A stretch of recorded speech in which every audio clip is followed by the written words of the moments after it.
negeri khayal, dua Indonesia. Coba bayangkan, peta Indonesia yang kita kenal terbagi menjadi dua. Sebuah skenario yang mungkin terdengar seperti cerita fiksi, namun mari kita coba renungkan sejenak.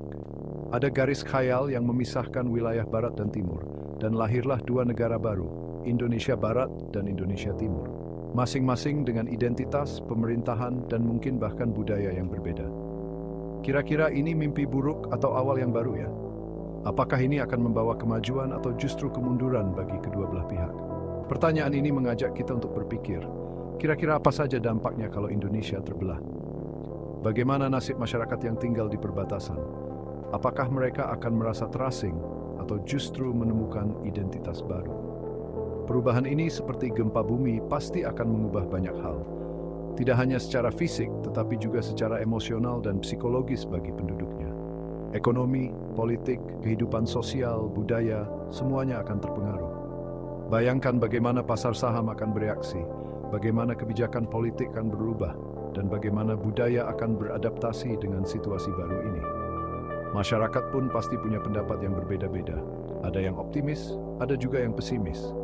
Ada yang melihat ini sebagai peluang untuk perubahan positif, sementara yang lain mungkin merasa khawatir tentang masa depan yang tidak pasti. Di tengah ketidakpastian ini, satu hal yang pasti, Indonesia tidak akan sama lagi. Perubahan ini akan membawa kita ke arah yang belum pernah kita bayangkan sebelumnya, dan hanya waktu yang akan menjawab apakah ini akan menjadi cerita sukses atau tragedi. Piring emas, piring perak, nasib ekonomi terbelah. Indonesia, sebuah negara kepulauan yang luas, menghadapi tantangan besar dalam mengelola kekayaan ekonominya yang terbelah antara barat dan timur. Indonesia Barat, dengan Jakarta sebagai pusat ekonomi, mungkin akan merasakan keuntungan dalam waktu singkat. Jakarta, sebagai jantung ekonomi negara, memiliki akses yang lebih baik terhadap modal, teknologi, dan pasar global. Akses terhadap infrastruktur dan pasar yang sudah ada menjadi modal awal. Jalan tol yang modern, pelabuhan yang sibuk, dan pasar yang dinamis memberikan keunggulan kompetitif yang signifikan. Namun, masalah ketergantungan pada sumber daya alam masih harus diatasi. Eksploitasi sumber daya alam seperti minyak, gas, dan hasil tambang lainnya seringkali menimbulkan dampak lingkungan yang serius. Kalau tidak ada perubahan yang mendasar, kesenjangan ekonomi bisa semakin lebar. Kesenjangan antara kota besar dan daerah pedesaan semakin nyata, menciptakan ketidakadilan sosial yang mendalam. Di sisi lain, Indonesia Timur seperti mendapatkan rezeki nomplok. Wilayah ini kaya akan sumber daya alam yang belum sepenuhnya dieksplorasi, memberikan potensi besar untuk pertumbuhan ekonomi. Kekayaan alamnya yang melimpah, mulai dari nikel hingga gas alam, bisa menarik banyak investasi. Investor dari berbagai negara tertarik untuk menanamkan modal mereka di sektor-sektor ini. Tapi, tantangannya adalah kesiapan infrastruktur dan sumber daya manusia. Jalan-jalan yang belum memadai, fasilitas pendidikan yang terbatas, dan kurangnya pelatihan tenaga kerja menjadi hambatan utama. Tanpa fondasi yang kuat, mimpi untuk menjadi pusat ekonomi Asia Tenggara hanya akan menjadi mimpi. Pembangunan yang tidak merata dan kurangnya investasi dalam pendidikan dan pelatihan dapat menghambat potensi pertumbuhan jangka panjang.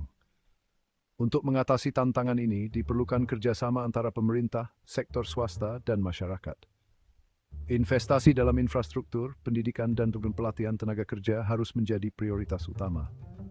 Dengan upaya bersama, Indonesia dapat mengatasi kesenjangan ekonomi dan membangun masa depan yang lebih adil dan sejahtera bagi semua warganya.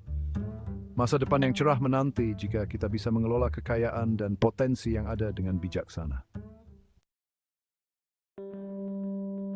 Dua jiwa, satu bangsa, benturan dan harmoni identitas. Memisahkan negara bukan hanya membelah tanah tetapi juga identitas.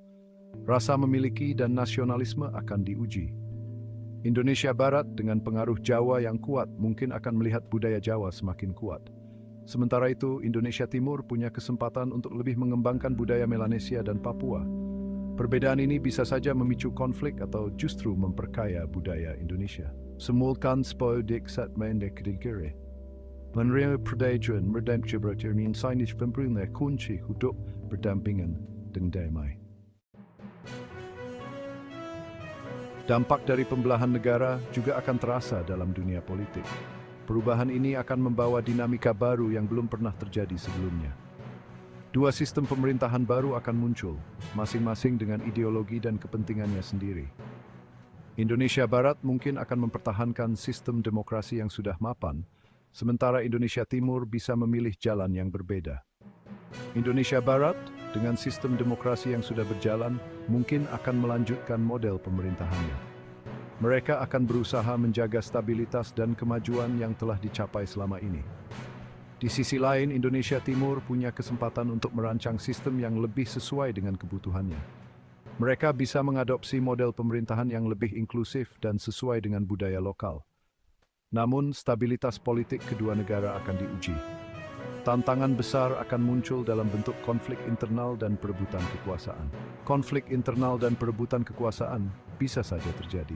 Kedua negara harus siap menghadapi berbagai tantangan ini dengan bijaksana dan tegas. Hubungan antara kedua negara juga perlu dibangun dengan baik untuk mencegah perselisihan dan konflik di masa depan. Diplomasi yang kuat dan komunikasi yang terbuka akan menjadi kunci untuk menjaga perdamaian dan kerjasama yang harmonis. Selain itu, kedua negara harus bekerja sama dalam berbagai bidang seperti ekonomi, keamanan, dan budaya. Kerjasama ini akan membantu memperkuat hubungan dan menciptakan masa depan yang lebih baik bagi kedua belah pihak. Dengan demikian, meskipun terpisah, Indonesia Barat dan Indonesia Timur dapat saling mendukung dan berkembang bersama. Tantangan yang ada bisa diatasi dengan kerjasama dan komitmen untuk mencapai tujuan bersama. Kisah negara yang terbelah bukanlah hal baru dalam sejarah dunia. Korea Utara dan Selatan, Jerman Barat dan Timur adalah contoh nyata bagaimana perpisahan bisa berdampak panjang. Ada yang berhasil bersatu kembali, ada juga yang sampai sekarang masih berkonflik. Kita bisa belajar dari pengalaman mereka. Dialog dan diplomasi adalah kunci untuk mencegah konflik. Membangun rasa saling percaya dan menghormati kedaulatan masing-masing negara adalah hal yang penting untuk hubungan baik antar negara.